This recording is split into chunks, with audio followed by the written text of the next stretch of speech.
जय जगन्नाथ। एठी जो पूर्ण विग्रह आम मैंने दर्शन करुचे गत 80 मसीह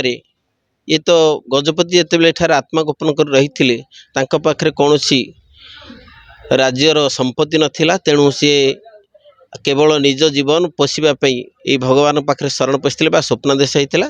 तेणु 80 मसीह एठी मंदिर चाल घरटी पोड़गला पर जगन्नाथ कि इच्छा जगन्नाथ पूरा संपूर्ण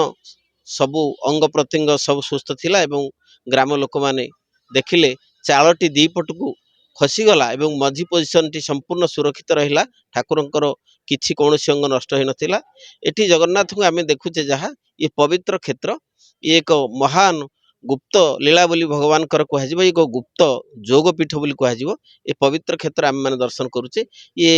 को अनादि काल भगवान इच्छा थिला जहाँ श्रीक्षेत्र लोक देखी पार ना यही जगह देखिए तेणु एक निकांच तपोवन भितर एक जंगल परिवेश भितर भगवान विद्यमान अछंती एक पवित्र क्षेत्र जगन्नाथ को दर्शन कले मन प्राण मिसी जाए ये महान कथा महाप्रभुंकर कथा। जय जगन्नाथ जय जगन्नाथ।